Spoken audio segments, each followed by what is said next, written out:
Dubai में palm Jumeirah की construction का काम जोरों शोरों से चल रहा था। ये दुनिया का सबसे बड़ा और सबसे पहला पाम ट्री शेप का आइलैंड होने जा रहा था, जिस पर पूरी दुनिया की नजरें टिकी हुई थी।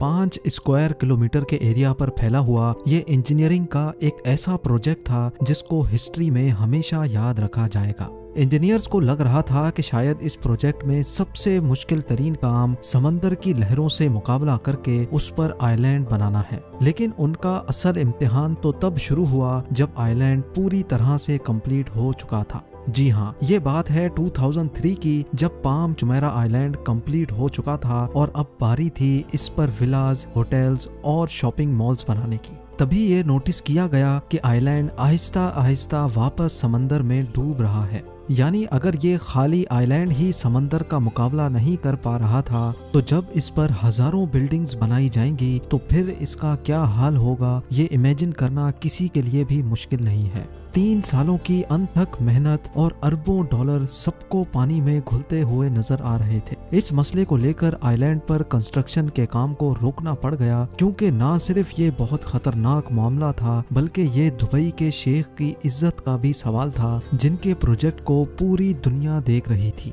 हजारों स्क्वायर किलोमीटर पर फैले हुए आइलैंड को वापस समंदर में डूबने से कैसे रोका जाए, ये समझना पूरी प्रोजेक्ट टीम के लिए बहुत ही ज्यादा मुश्किल था। इस मसले को किसी भी सूरत में जल्द अज जल्द रास्ते से हटाना जरूरी था, क्योंकि ये दुबई के शेख की इज्जत का सवाल था। जेम टीवी की वीडियोस में एक बार फिर से खुशामदीद। नाजरीन, अरेबियन गल्फ में 5 किलोमीटर तक फैला ये है इंजीनियरिंग हिस्ट्री का एक ऐसा मेगा प्रोजेक्ट जो दुनिया ने पहले कभी नहीं देखा था। पाम जुमेरा इतना बड़ा है कि इसकी असली शक्ल सिर्फ आसमान से ही देखी जा सकती है। इस पूरे आइलैंड को बनाने में हैरत अंगेज तौर पे 40 नहीं, 50 नहीं, बल्कि पूरे 900 अरब रुपयों का खर्चा हुआ था। ये आइलैंड ना सिर्फ दुबई में बल्कि पूरी दुनिया में अपने पॉश विलास, लग्जरी होटल्स, बीच क्लब्स और यहाँ से दिखने वाले दिलकश नज़ारों की वजह से मशहूर है। सिर्फ रेत और पत्थर से बनाए गए इस आइलैंड को ना सिर्फ समंदरी तूफान से बल्कि अर्थक्वेक्स और सुनामी से भी खतरा रहता है, लेकिन फिर भी 18 सालों से ये आइलैंड सिटी अरेबियन गल्फ में फख्र से खड़ी है, जो कि इसको बनाने वाले इंजीनियर्स और वर्कर्स की खून पसीने की मेहनत का मुंह बोलता सबूत है।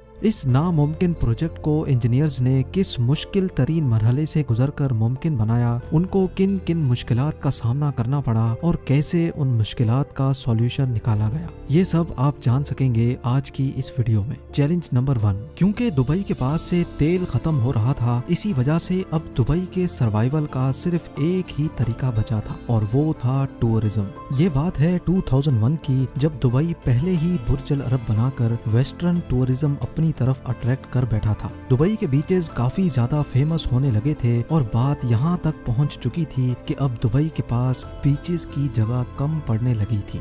दुबई की कोस्ट लाइन जो सिर्फ 70 किलोमीटर पे फैली हुई थी, उसको अब बढ़ाने का वक्त आ चुका था। उस वक्त के क्राउन प्रिंस शेख मोहम्मद बिन रशीद अल मखतूम दुबई के समंदर में एक ऐसा आइलैंड बनाना चाहते थे जिससे दुबई को बीचेस के लिए एक्स्ट्रा कोस्ट लाइन मिल सकेगी। इस आइलैंड का डिजाइन बनाने के लिए उन्होंने अपने खास लोग लगा दिए। सुल्तान अहमद बिन सुलैम, जिनको इस टास्क पर लगाया गया था, उन्होंने शेख को एक सर्कुलर शेप आइलैंड का डिजाइन पेश किया। इस सर्कुलर शेप आइलैंड से दुबई को 7 किलोमीटर की एक्स्ट्रा कोस्ट लाइन मिल रही थी, लेकिन ये काफी नहीं थी। शेख ने ये डिजाइन फौरन रिजेक्ट कर दिया, क्योंकि उनको 7 नहीं बल्कि 70 किलोमीटर की एक्स्ट्रा कोस्ट लाइन चाहिए थी। इस बार शेख ने खुद डिजाइन बनाने का फैसला किया। शुरू में तो कोई डिजाइन समझ नहीं आ रहा था, लेकिन फिर शेख एक ऐसा डिजाइन मैदान में लेकर आए जो कुछ और नहीं बल्कि एक पाम ट्री की शेप थी। हैरत अंगेज तौर पे इस डिजाइन से दुबई की कोस्ट लाइन में 56 किलोमीटर का इजाफा हो रहा था, यानी दुबई की करंट कोस्ट लाइन का 80%।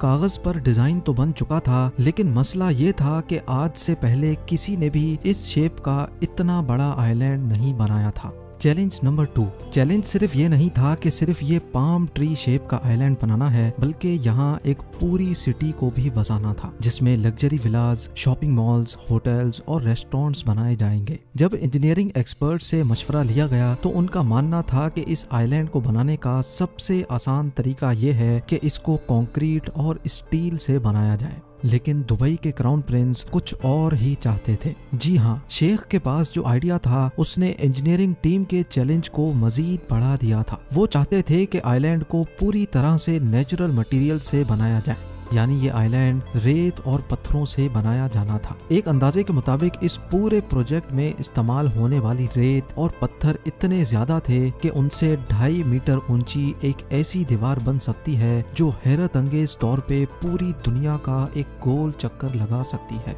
इतने ज्यादा पत्थर और रेत कहाँ से आएगी ये तो एक अलग ही मसला था, लेकिन दुबई के समंदर में एक ऐसा आइलैंड सिटी बनने जा रहा था जिसको दिन रात समंदरी लहरों से मुकाबला करना था। इसीलिए इस आइलैंड को बनाने के लिए दुबई के शेख को दुनिया की बेस्ट इंजीनियरिंग टीम चाहिए थी। इस काम को अंजाम देने के लिए हॉलैंड की एक कंपनी से कॉन्ट्रैक्ट किया गया। सबसे पहले इंजीनियरिंग टीम को ये प्लान करना था कि पाम ट्री शेप के आइलैंड को समंदरी तूफान और खतरनाक लहरों से कैसे बचाया जाएगा। इसका सिर्फ एक ही सॉल्यूशन था कि पाम ट्री शेप के चारों तरफ समंदर की लहरों को रोकने के लिए पत्थरों से एक कर्व्ड शेप का आइलैंड बनाया जाए जिसको ब्रेक वाटर भी कहा जाता है। अब टाइम था वो सारी कैलकुलेशंस करने का जिससे ये मालूम पड़ेगा कि क्या अरेबियन गल्फ के इस हिस्से में ब्रेक वाटर आइलैंड बनाया भी जा सकता है कि नहीं। समंदर की लहरें जो कई फुट तक ऊंची होती हैं और जो अपने बीच में आने वाली तमाम चीजों को निगल भी सकती हैं। कैलकुलेशन से मालूम पड़ा कि अरेबियन गल्फ इस प्रोजेक्ट के लिए बिल्कुल परफेक्ट है, क्योंकि गल्फ के एंट्री पॉइंट पे ये तमाम लहरें अपनी पावर कम कर लेती हैं। लेकिन तूफान का खतरा अभी भी बाकी था जो इस आइलैंड सिटी को टफ टाइम दे सकता था। इंजीनियर्स की अभी फाइनल कैलकुलेशंस चल ही रही थी कि उन पर एक ऐसा पहाड़ तोड़ दिया गया जिससे मुकाबला करना बहुत ही ज्यादा मुश्किल था। Challenge number 3। वो मुसीबत ये थी कि दुबई के शेख ने इंजीनियरिंग टीम को रिसर्च पर ज्यादा टाइम जाया करने से मना करके जल्द अज जल्द कंस्ट्रक्शन का काम स्टार्ट करने का हुक्म दिया। नॉर्मली इस किस्म के मेगा प्रोजेक्ट को बनाने में 15 साल लगते हैं, लेकिन शेख ने इस पूरे आइलैंड और इस पर बनाई जाने वाली सिटी के लिए सिर्फ और सिर्फ 5 साल रखे थे।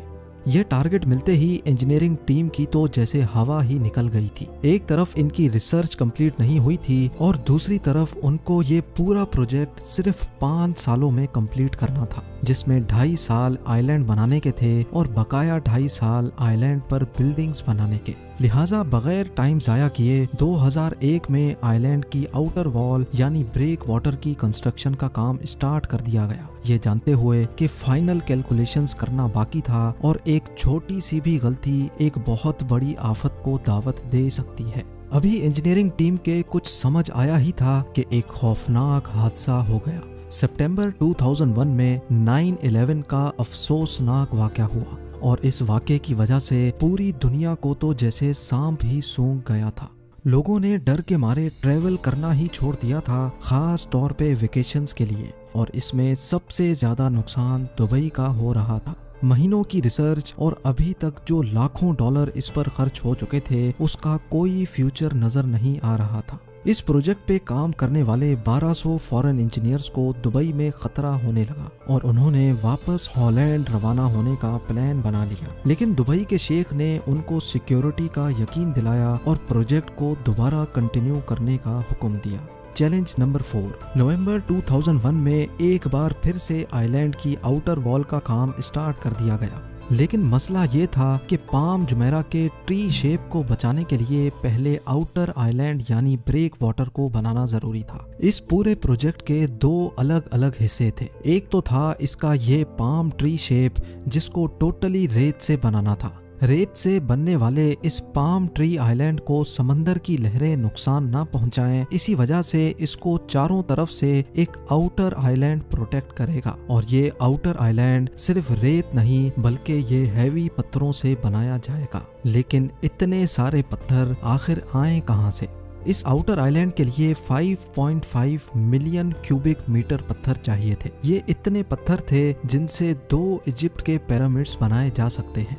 दुबई जहां सिर्फ रेगिस्तान और पानी पाया जाता है, यहां से इतने सारे पत्थर अरेंज करना किसी भी सूरत में मुमकिन नहीं था। इसी वजह से एक्सकवेशन टीम को यूनाइटेड अरब एमिरेट्स की 16 अलग अलग लोकेशंस पर पहाड़ों से पत्थर निकालने का टास्क दिया गया। पहाड़ों को दिन रात डायनामाइट से ब्लास्ट करके पत्थरों के बड़े बड़े पीसेस निकाले जाते थे। एक एक पत्थर 6 टन से भी ज्यादा वजनी, और ऐसे लाखों पत्थर निकाल कर दुबई के साहिल तक ट्रांसपोर्ट किए जाते थे। और यहाँ से आगे आइलैंड साइड तक इन पत्थरों का सफर बड़ी बड़ी शिप्स में होता था।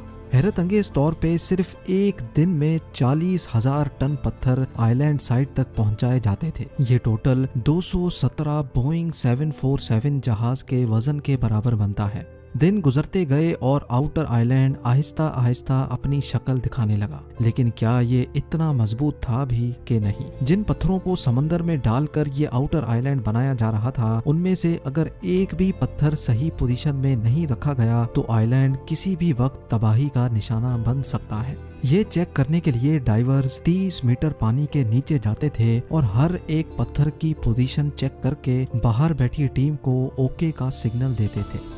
नाजरीन, पाम जुमेरा का ट्री जिसको सिर्फ रेत से बनाया जाना था, इस आइलैंड में लगने वाली रेत का वजन 13 लाख टन से भी ज्यादा था। यहाँ वो रेत इस्तेमाल नहीं हो सकती थी जो दुबई के रेगिस्तान में पाई जाती है। तो आखिर इंजीनियरिंग टीम ने इतनी सारी रेत का बंदोबस्त कहाँ से किया?